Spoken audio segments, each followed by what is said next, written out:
everybody, it's Sin. It's nice to see you again.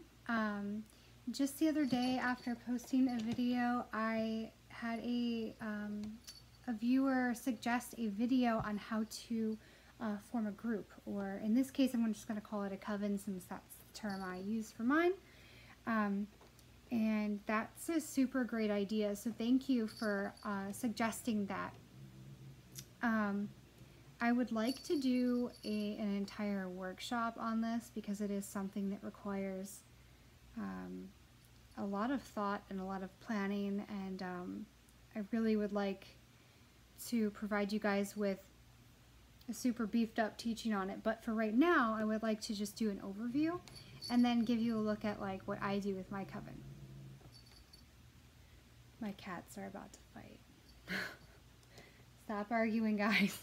Okay, so the very first thing that I want to talk about is when you accept members. I found the hard way when I was a very new high priestess that it's not the best form to just invite people into your coven. That you should at least come up with I'm so sorry.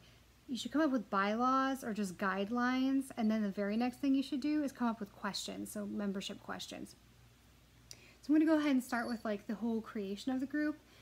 I know it's hard not to get super excited and just start inviting people in, but I promise you that if you spend some time actually creating your group and coming up with structure and organization, it will help you so much later on, and it will prevent a lot of issues.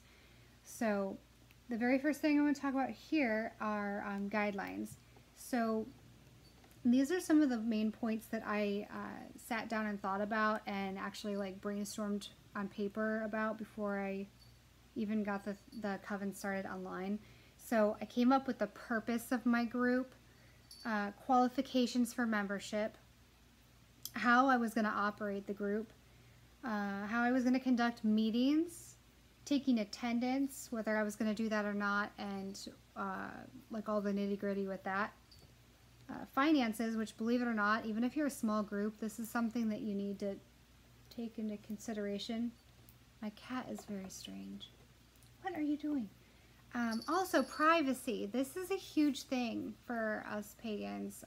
Unfortunately, it still is not widely accepted, and not everyone would be safe if they're out of the broom closet, so to speak.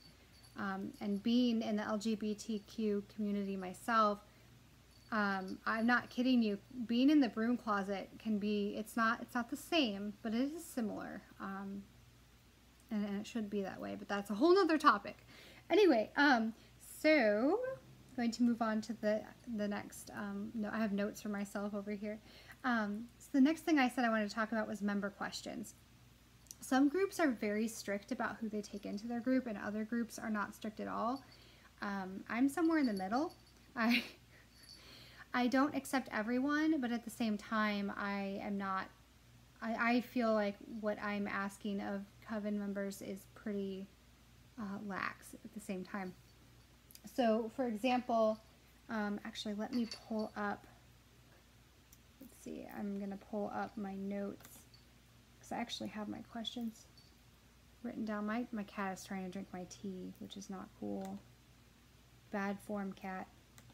Okay, so membership questions. The very first question that I ask for is legal name. The only reason why I ask for this is because if we, ooh, I just scratched my sutures. Fun. If we're doing a ritual, particularly a ritual that is further away from a hospital, I need to know what your legal name is, and therefore, like, if something happens to you, I need to be able to tell the EMTs if it's a medical issue, or if someone goes missing or something like that, the police, I need to be able to give them your legal name so that we can help you.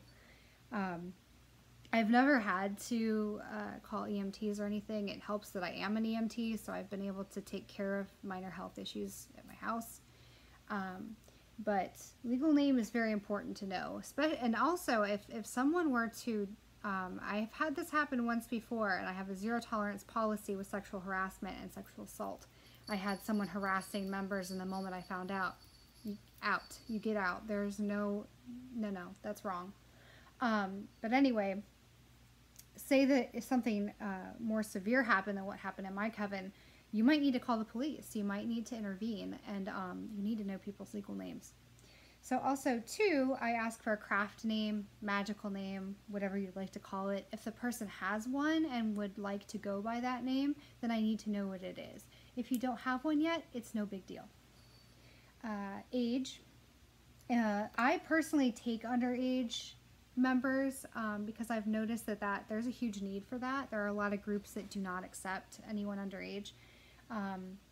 And I really do like to be there for the newbies, the underdog, and the underage, because I feel like they get left out a lot.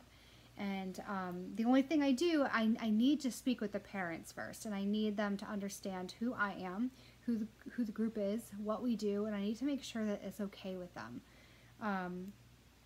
So far, my experience with that has been very positive, but I'm sure that issues can arise. So you just need to take it slowly, and you need to make sure that you are communicating and getting consent from everyone. So the next thing I ask about is the person's spiritual path.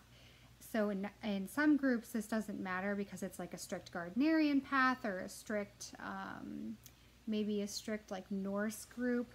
But mine is eclectic.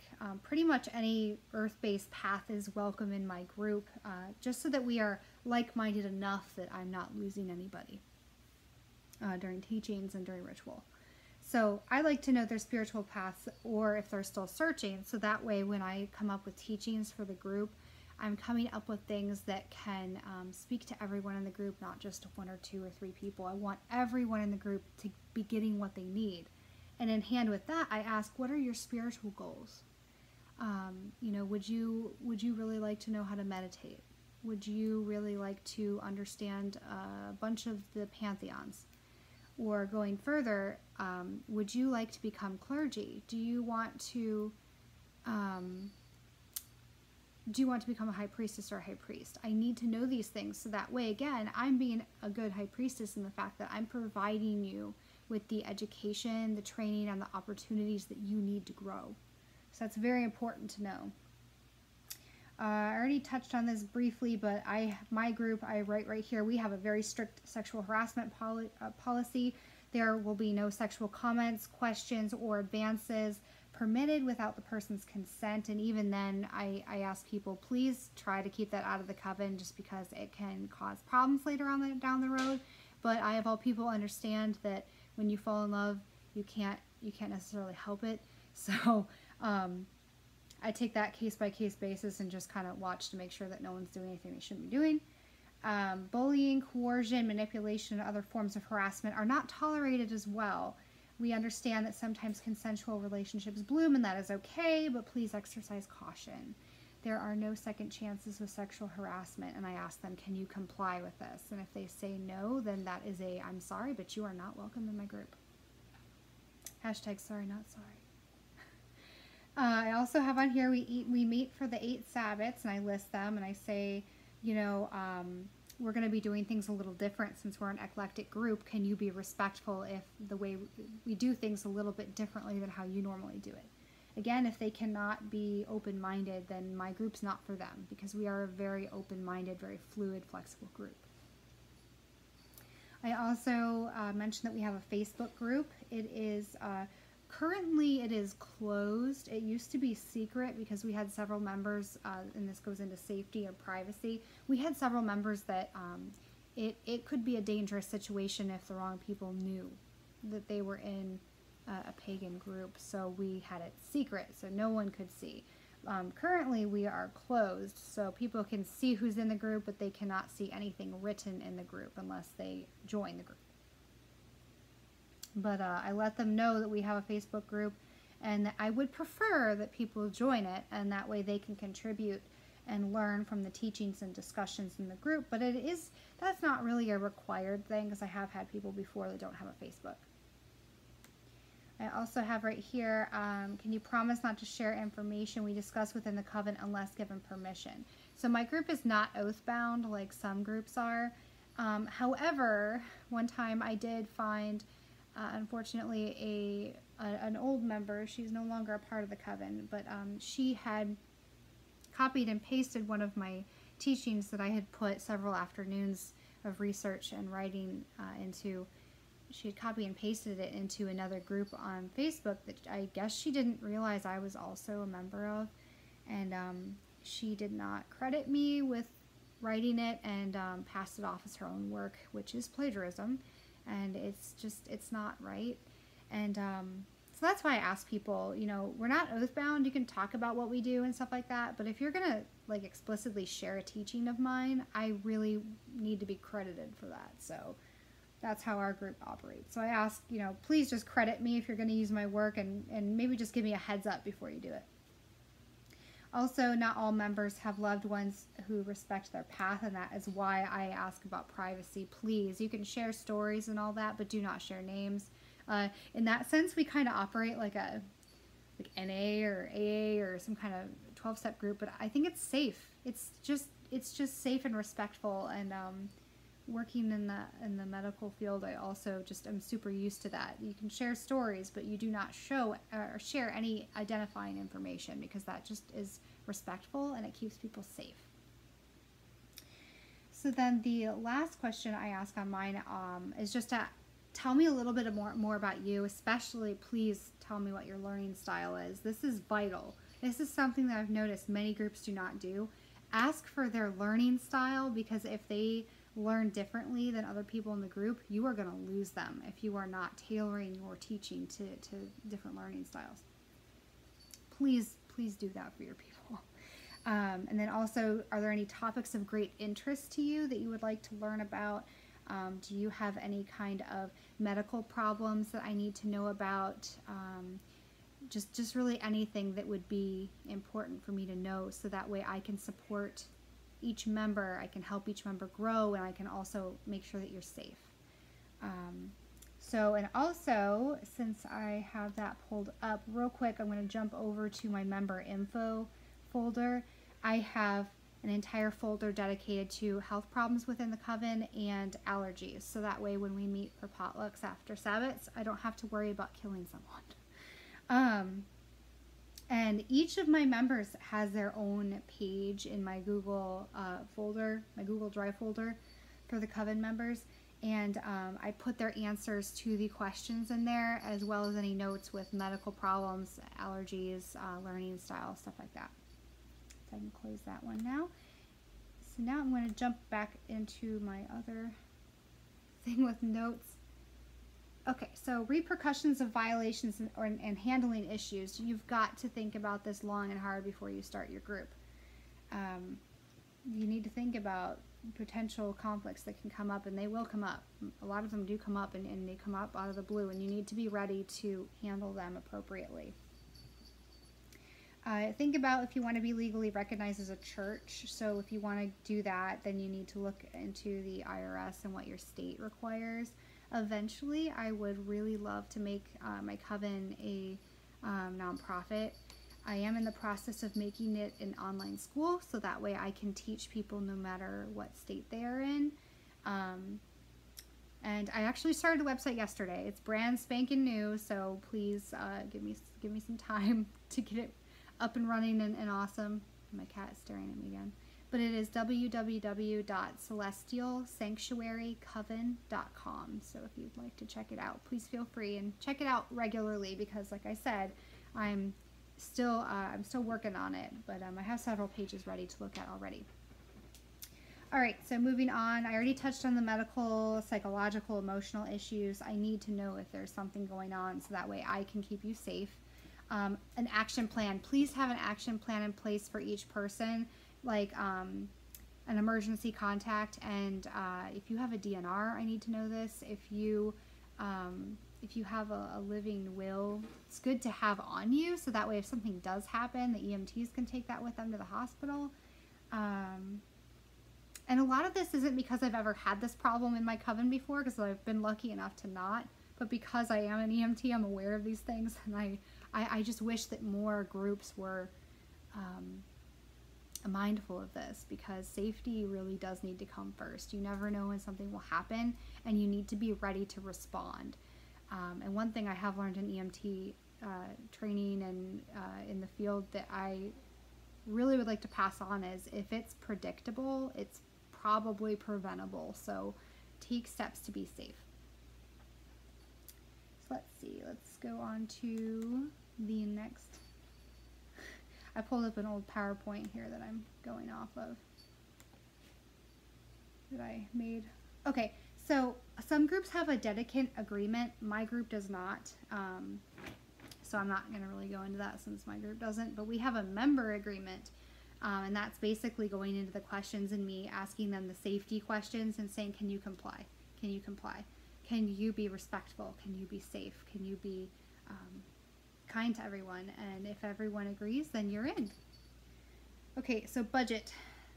This is something that for a long time I was like, oh, I don't need a budget. We're just a small little group. You should probably think about it, because before you know it, you're buying candles and you're buying little cookies and drinks for ritual. You're buying cups, plates, silverware. You are buying all sorts of stuff to make sure that the coven is taken care of. And like in my backyard, I have a fire pit, and I was buying these lanterns so that we could keep our candles lit outside, and it was beautiful. And I realized, oh my goodness, I just spent nearly $200 to set up my ritual space outside. So you don't have to ask for member fees or anything, and I actually don't, because I hate doing that. But at the same time, I do ask people, hey, if you want to pitch in, just like toss some money in this little bucket, and when I go to buy candles and herbs and oils and lanterns and all sorts of stuff for the coven, little goodies for Sabbats, then that way I have just a little bit to kind of offset the cost, so that way I'm not taking the entire financial hit, which one day I would like to be able to do that, but today is not that day. See, I also have here, I already went over that. If it's a non-eclectic group or an eclectic group, make sure that you make that clear, because some people will be looking for a strict Gardnerian path, a strict Dianic path, and you might not be that. And if they join and then they find out that you're not what they need, they're going to be disappointed. You're going to be disappointed. It causes problems. So be upfront and honest with who you accept. So here I also have group structure, and I'm actually going to pop back over to my other document. My cat is yet again trying to climb this cat tree, and she falls like half the time, and it's hilarious. And also sketchy. Are you okay? I think she's okay. All right. I'm going to jump over to my other document where I have my coven positions. You can do coven positions however you want. I've seen them done many different ways.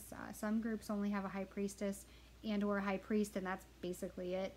I found over the years of leading a coven that I really like opening positions, because then that way everyone is helping and everyone gets a chance to have a leadership position and feel good about themselves and grow and get more comfortable with talking in front of a group.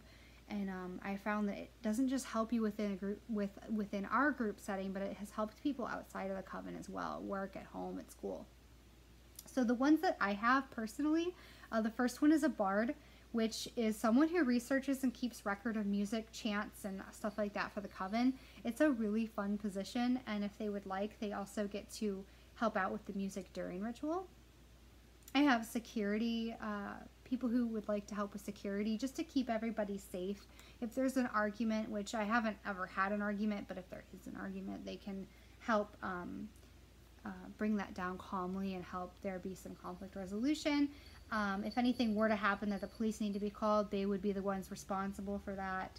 And if we ever have a meeting somewhere where we have protesters or people that just don't agree with what we're doing and want to get angry, the security people in the group are there to keep us safe while also helping these people de-escalate, because we don't want any fighting, we don't want any violence, we want it to be safe for everybody. So there's also a keeper of the Coven Book of Shadows. Because we don't have a physical one at this time, I'm the person who keeps it, but I have an online Book of Shadows that my entire coven shares. And everyone gets a copy of it. Eventually I'll have a nice big fancy physical copy, but don't yet. So I also have a mistress or master of herbs, and this is a person or several people who would like to research nothing but herbs. I have a master or mistress of oils, of trees, of gemstones, of incense, of divination, of talismans and symbols, of spells, and then also I have art and science of healing, a scribe, so someone who keeps everything written down, so that way we don't forget anything, what was discussed at a meeting or what needs to be discussed or stuff like that. Scout 1 and Scout 2, they are the ones that go ahead and scout land for ritual, and they make sure that it is a legal place to meet, so that way we're not meeting in the middle of a ritual, like the police are there like, you're trespassing. No. Having a scout, at least one, but I would say 2 because safety in numbers, they can scope it out first and make phone calls and make sure that it's safe. Also, legal, but also if it's safe.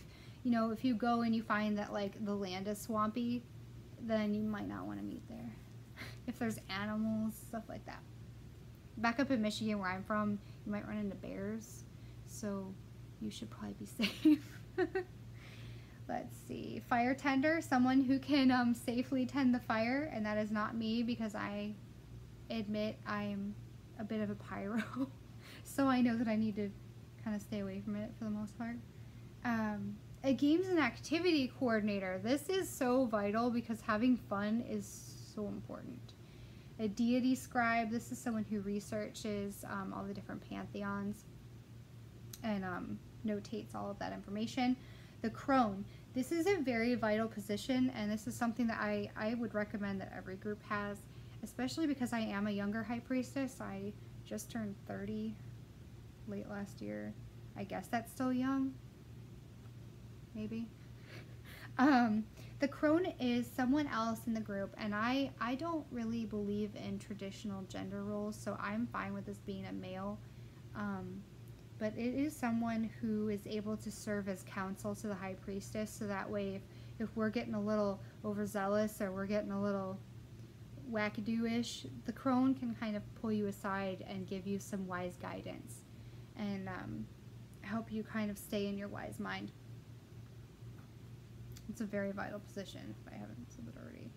And then the last one I have right here is the recipe book, and my spiritual sister does this one in the group where she researches and keeps a written and or electronic record of lots of different yummy things that we can make to eat and drink during rituals and during group meetings. And her job is very important as well because she also has to make sure that everything that she comes up with is safe for all of the allergies in the group and all the medical conditions that exist within the group. I'm going to close that real quick and bounce back over to my PowerPoint. Okay, so I went over group structure. I highly suggest you come up with that before you even start taking members. And then when you do take members, I would suggest presenting these to everyone and finding out where everyone feels most comfortable. And say that you only have one person on herbs. If you find that 3 people are super passionate about this and that they're going to be upset if they don't get to do it, herbs is a huge thing. So you can easily have 2-3 people on this same task. Just make sure that they are talking and communicating with each other so that no one is doing extra work. Like, I already did rosemary. Why did you do rosemary? Make sure that maybe you can do like, you know, A to D, this person researches, and then, you know, so on.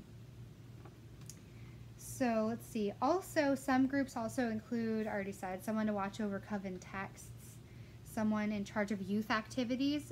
We don't have, well, we do have kids in our coven. My kids are there. But I usually take care of the youth activities. But if you would like to put someone in charge of the youth activities, please do that. And you can make up your other positions if you don't like anything that I just said, or you want to add stuff or take stuff away. So advertising your group, if you have a local pagan community, advertise it there. Community in general, you can have flyers. I think like the library let me put some up. A few different restaurants like Panera was really great about it. I got to put some little flyers up, and cafes. And then online, if you haven't been on www.witchvox.com, so it's WITCHVOX.com, Witchvox. They are great. They have a huge like directory of services, stores, communities, events, classes, all over the country. So I suggest no matter where you live, you get friendly with witchvox.com. And I am on there, so hi. And then think about creating your own website. I was super skeptical about this in the beginning because I am super smart when it comes to medical, psych, and anime stuff and spiritual stuff. But when it comes to websites, I don't really know what I'm doing. I'm pretty tech savvy, but not with making websites. However, over the last few years, because of Wix.com, I've become pretty good at putting together a website. So, and Wix has great free websites as well. So if you have to start free, there's no shame in that. Just start a free one, or start like a free Wix website and a free WordPress blog. Link them together. It's really fun. You can also advertise on social media. So you guys probably know all about that. So Facebook, Twitter, Instagram, Tumblr, all those other sites. Okay, so I'm going to... So with group meetings, I just realized this video is almost a half an hour long. I'm sorry. Anyway, if you're still with me, we're going to talk about group meetings. I like to have at least one per month. If we're all not really doing anything, then it's great to have one time a week just to kind of get together, talk about a little stuff, and then kind of bond. So maybe watch a movie. Actually, it made me think of my tea that I have. Here comes my cat. Here. Come here. Okay, maybe not. Well, anyway, group meetings are really fun. You can get together for Sabbats. You can get together for aspects if you want. Some groups get together for new moons as well. Just figure out what works for you and your group. If someone in the group is sick, and it's not like crazy contagious, get together and do a healing ritual for them. Have everyone bond together and help each other. If someone's going through kind of like maybe legal troubles, or they don't feel safe, again, please consider getting the group together to support that person. You are a family. A coven is a family, and you need to be there for each other. Let's see. As a high priestess or a high priest, I have this little thing that says try to do the following during each regular meeting. Check up on the group as a whole and see if there's any business that you haven't attended to that you need to. Figure out if there's anything that's needed from the group in general that you haven't been attending to. Check in on group goals. You know, is there a Sabbat coming? Where are you going to celebrate? When? Who's going to be doing what? Make sure you touch on this stuff because it will run up on you fast if you do not keep up on it. If you guys want to work on any community service projects, touch on that. Learning topics, make sure that you are teaching everything that needs to be taught so that no one's getting left behind. And please check up on individual members. Ask them if you're meeting their needs. Are they happy? Is there anything else that you can be doing to help them on their spiritual path? Do they have any new goals that they have not come to you about? Because it's crazy how some people will forget quickly that they have a new goal. So you as the leader of the group, you need to come to people and say, hey, it's been a little while since we've talked. Do you have any new goals that you haven't told me about that maybe you've thought over the past few days? And please always ask them if they're doing okay, because I have found that a lot of times when I have pulled a member aside and asked them, how you doing? That's when they start telling me things aren't going so well right now, or I've been depressed lately, or things have been hard at home or work. And as a high priestess or high priest, you are responsible for spiritual counseling. And that is something that don't you ever charge. That's just how I believe, but please don't ever charge for spiritual counseling. That's something that you as a high priestess or a high priest, you are bound to that as an oath. That, to me, that is like an EMT not helping someone when they're sick or hurt. As a high priestess or a high priest, you are there to guide them on their spiritual path, particularly if something is not going well. You need to be there for them. So please, please, please be there for your people. During group meetings, watch out for distractions. I am so guilty of this because I have autism actually, and a lot of people think it's ADHD, but that's how my autism presents. I go off on dandy tangents just like that. My cat just dropped something in front of me and I was like, huh? Anyway, I'm a bit squirrel during meetings because I get really excited. So make sure that you keep yourself on task and you keep your members on task as well. And then kind of have like a plan for keeping you guys on task and what you can do to kind of redirect. Getting a little off topic is okay, and I've actually found that a lot of people like that about me and about my classes, because I guess I'm a little more, people have said, down to earth or relatable. So it's okay to get off topic every now and then, but you gotta come back to group within a reasonable time. And then overall, please don't forget to have fun and enjoy it. When I was a very young high priestess, I would oftentimes get so sucked up into what I was doing and making sure that everyone was taken care of that I realized I wasn't benefiting from anything. I wasn't having fun. I wasn't learning anything. And there were even rituals where I wasn't really connecting with it because I was so caught up in making sure that everyone else was taken care of and having fun. And that's when at the time, my crone at the time pulled me aside and was like, you got to make sure that you're doing you too, because this is very much a big bulk of the foundation of the coven, and if you're not really into it, it's going to affect everyone. Covens work on collective energy. It's like a bike wheel, and everyone is a spoke, and with each spoke that isn't strong and sturdy, you're compromising the strength and the well-being of the entire wheel. So please make sure that you are having fun and that you are learning. And yes, you can learn from your coven members. I have learned from people who have not practiced witchcraft a day in their life, and the first meeting they come in, I learned something from them. It does not matter how young they are, how old they are, how long they've been practicing. You can always learn from other people. So please don't ever get like that superiority complex where you feel like, well, I'm the leader and I'm untouchable and I'm this and that. No, you're not. You're still a person and you still have stuff to learn.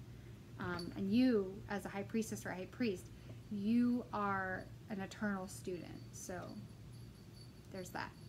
So anyway, that's what I have today for this video. This is over 30 minutes, so I do apologize it ran long, but I hope that you like it and I hope that I was helpful. Please, as always, like the video, subscribe, please share with your friends and anyone who could relate. I don't mind you sharing this all over the place. I would like that actually. It would make my day actually. And ask questions. Don't be afraid to ask. Seriously, I don't personally feel there are many stupid questions, and if it is stupid, I'll probably just laugh because I like to laugh. But I'll still answer you to the best of my ability. If I can't answer you, it's great because that means I get a chance to learn something that I didn't already know, and I'll get back to you. And also, as always, if there are any topics you can think of that you would like me to do a video on, please share that with me in the comments so that I can help you, because helping you makes me very happy. So I hope you guys are doing wonderful, and I'm excited to do another video, and I hope you guys have a great day. I love you guys. Bye.